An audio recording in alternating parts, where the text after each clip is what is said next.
everyone and welcome back to my channel. My name is Queen94. We are pretty much at week 8, almost halfway done with the regular season, almost in time for Halloween.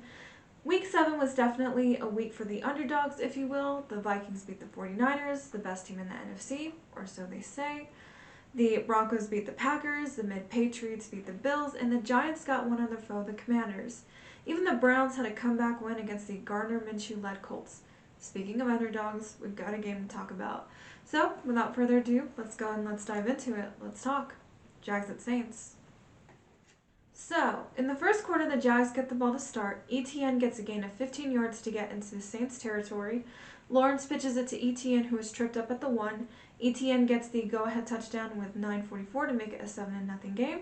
The Saints go downfield on their opening drive, and Groupie attempts a 51-yarder and misses right with 5:17 left to play. Christian Kirk fumbles the ball, and it's recovered by Adebo with 5:02. The Saints would punt, and the return would be fumbled by the Jags, and the Saints would recover. Groupie would kick a 23-yard field goal with 1:26 left to go to make it a 7-3 game. Second quarter, Lawrence picks up a 26-yard gain to put the Jags in Saints territory with 13:44. ETN gets his second touchdown of the game for 17 yards, making it a 14-3 game with 13:09 left to play. The Saints go for it on 4th and 3 and turn it over at 10:43. The Saints force a Jags punt. Kamara picks up a 21-yard run. The Saints punt the ball back. Saints go for it on 4th and 3 to pick up the first with Kamara. Groupie kicks a 35-yard field goal to make it a 14-6 game with 1:59 left to go. The Jags would go for a fake punt and pick up the first with 1:24 left to go. Lattimore would pick off Lawrence, but it's ruled incomplete. McManus would kick a 43-yard field goal to make it a 17-6 game with 32 seconds left. Carr fumbles, but it's recovered by the Saints. The Jaguars lead the Saints 17-6 at halftime. Third quarter, the Saints get the ball to start. The Saints go for it on 4th and 1, and Kamara picks it up for the first with a 17-yard run. Taysom keeps the ball and bulldozes his way for another Saints first down. Groupie knocks a 42-yard field goal with 9:54 to make it a 17-9 game. Carr is intercepted on a bobbled pass intended for Shaheed, and the ball is taken into the end zone for the score to make it a 24-9 game with 6:47. The Saints march downfield. The Saints go for it on 4th and 2. Carr pitches it to Kamara, who picks up the first. Taysom picks up the first down to put the Saints at first and goal. The Jaguars lead the Saints 24-9 to end the fourth quarter. Hill forces his way into the end zone on 4th and goal with 14:21 on the clock to make it a 24-16 game. Bond gets a sack on Lawrence, forcing the Jags to punt with 11:29. Carr goes deep for Olave but overthrows the pass. A defensive penalty extends a Jaguars drive. The Jaguars turn it over on downs. Carr throws a 19-yard pass to Hill in Jags territory with 7:01 left to go. Carr throws a 17-yard touchdown to Michael Thomas with 6:38 left to go. The Saints go for 2 with Kamara to tie the game at 24 apiece. Lawrence scrambles for a pickup of 23 yards. The Saints force the Jags to punt. The Jags get the ball back after Carr overthrows Shaheed. Lawrence throws a pass to Christian Kirk, who takes it 44 yards to score to make it a 31-24 game with 3:08 left in the game. Carr throws a deep pass to Taysom. Kamara gets a run of 15 to put the Saints in the red zone with 1:55. Carr throws to Shaheed, who falls shy of the first. Kamara picks up the first to make it first and goal with 1:03. Carr throws a wide open pass to Foster Moreau, who drops the pass. Saints go for it on 4th and goal with 25 seconds left. Carr throws to Olave, and the ball is ruled incomplete. The Jaguars beat the Saints 31-24. At least the Saints scored more than 21 points in this game. Other than that, I can't think of many things the Saints did positively offensively in this game. Talk about another game with yet again more missed opportunities. Talk about a disaster. Talk about a total collapse on offense. I mean, first off, the defense did a good job of getting back-to-back turnovers in the first quarter. Imagine how different this game would look had the Saints actually capitalized on those turnovers. But that's what the Saints seem to always fail to do, which is score actual touchdowns rather than kicking field goals. We've gone over this time and time again. And even when it came down to the end and the Saints needed to score a touchdown to force overtime, they fell short, just like they did last week. The Jaguars didn't need to do much to win this game, and the Texans, same deal. They didn't need to do much either. But it's the lack of effort on offense with this team. And the only two players that are stepping up on offense are OG guys, which are Kamara and Hill. Kamara led in receiving with 91 yards. Taysom had 50, which for him, I think given his position and given his current standing with his team, I think that that's pretty good for him. Carr has passion. He absolutely has passion. But he's not channeling that passion where it needs to be. And I don't want to get in trouble for saying something like this, but I think Carr just wants to really stick it to the Raiders for doing him dirty. That's where I feel like that anger that he has really stems from, because Derek Carr with the Raiders is so much better than Derek Carr with the Saints, at least from what I'm seeing or what I've seen these last couple of weeks. A lot of these throws were underthrows, some were overthrows. The receivers were not on the same page, and it wasn't entirely on Carr, and even Kamara took some responsibility for certain plays, but I'd say 90% of this loss falls on Carr. And it's crazy because his numbers are okay. 301 yards, 1 touchdown, 1 interception. And the Saints dominated in total yards and time of possession in this game. So what exactly gives? So the other percentages fall on bad coaching, bad play calling, groupie, and yes, Moreau, who we'll talk about in a minute. Going back to Carr, I swear I never thought I'd see Carr that upset. Of course, I haven't seen that many Raiders games in my time as being an NFL fan, but I think that man was mouthing words that I don't think any good Christian should ever say. I think the Saints will make an atheist out of this man. But in the final play, it was one-on-one with Keith Kirkwood, who's actually on the roster to my surprise, and Carr missed it. On the play before that, I'm not going to say Foster Moreau is the reason we lost this game. Of course not, no. The Saints should have been scoring touchdowns, not field goals.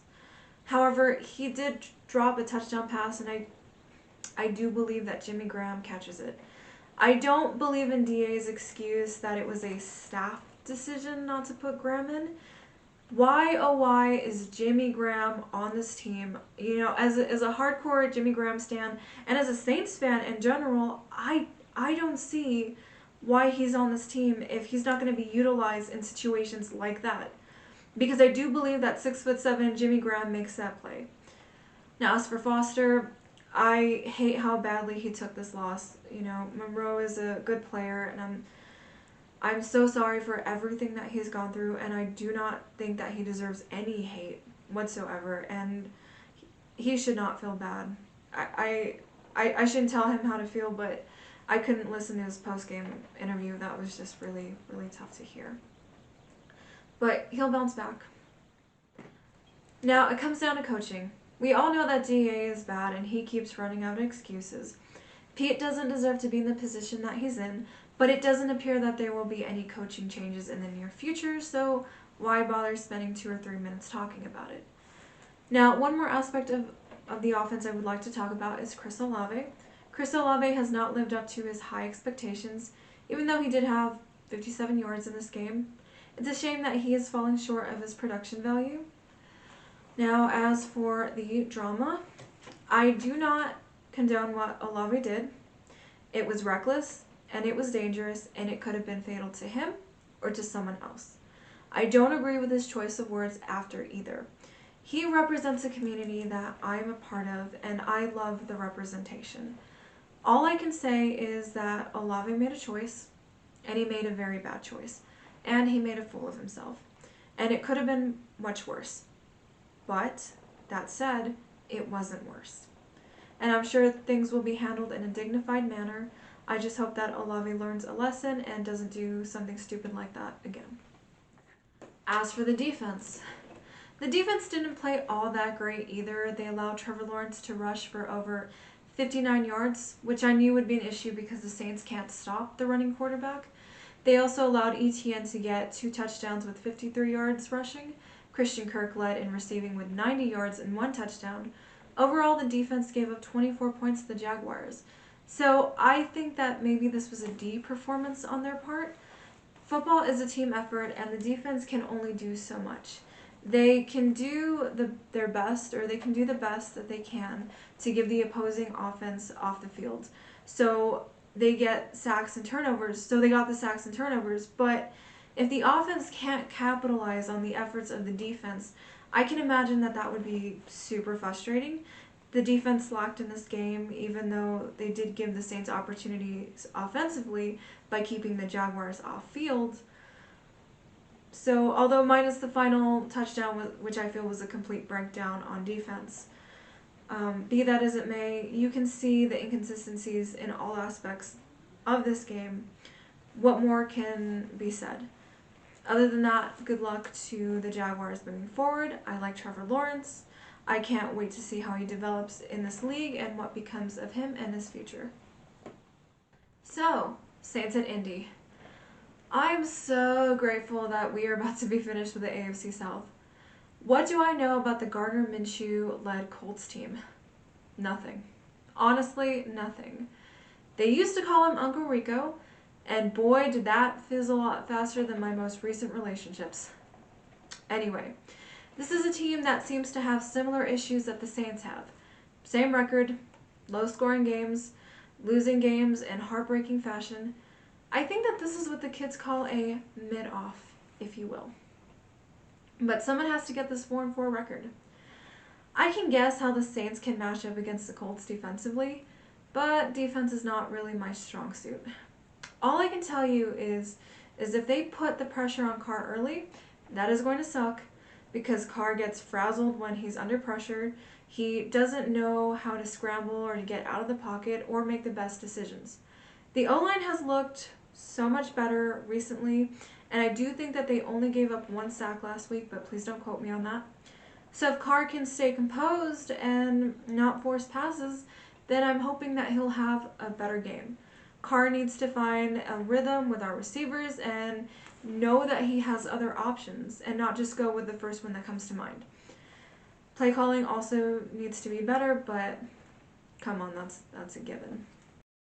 If Carr wants to prove himself or stick it to the Raiders, he needs to do a better job at channeling that frustration into wins and put that anger to good use and actually throw decent passes that lead into the end zone. The Saints have no issues getting into the red zone.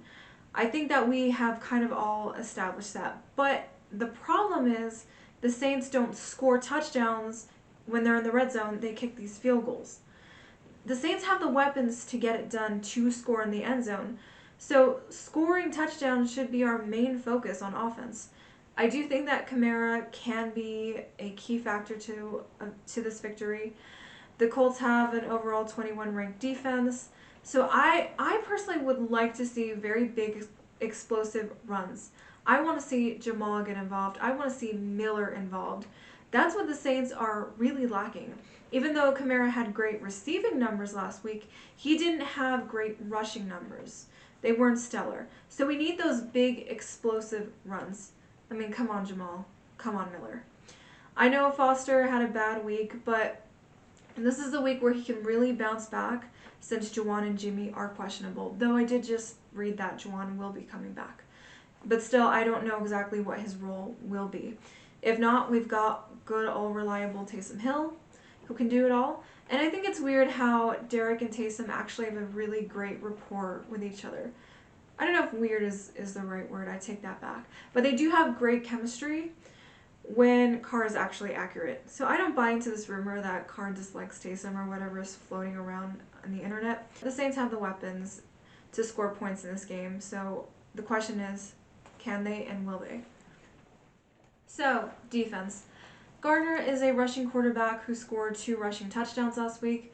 They also have Zach Moss and Jonathan Taylor. So that's going to add depth to their run game. So if the Saints can figure out a way to stop Minshew's ground game and force him to throw and keep him within the pocket, that's going to be one of our keys to victory on the defensive side.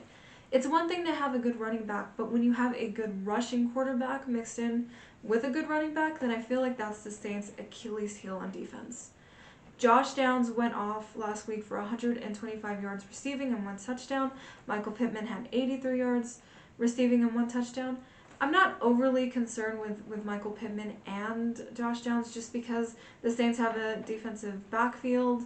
We've got Lattimore, we've got Adebo, Marcus May is coming back, so that could be of significant help to us. But if we can put the pressure on Minshew, who had 3 forced fumbles last week, and we have some of the top defensive players, including Granderson, who's up and coming, then this could be a very favorable matchup on our end. I mean, geez, the Colts and the Saints are literally brothers from another conference. Even though the Colts are 1-point favorites, home field advantage, gotta love it. This feels like a favorable matchup for the Saints. So if the Saints can generate turnovers, don't get those critical penalties, run the football, score touchdowns, and stay consistent and composed rather than all over the place, then I think we have a fair shot at winning this game. But I think that that's just a general consensus. Either way, those are my thoughts on this game. Once again, my name is WhoDatQueen94. I am also on Twitter under the name Jimmy Graham Superstar. So yeah, if you like this video, go ahead and give it a thumbs up. If not, it's cool. I totally understand. If you'd like to subscribe, I'd greatly appreciate it. Just hit that button down below. So yeah, thank you so much for watching, and go Saints. Who dat, baby? Okay, bye-bye.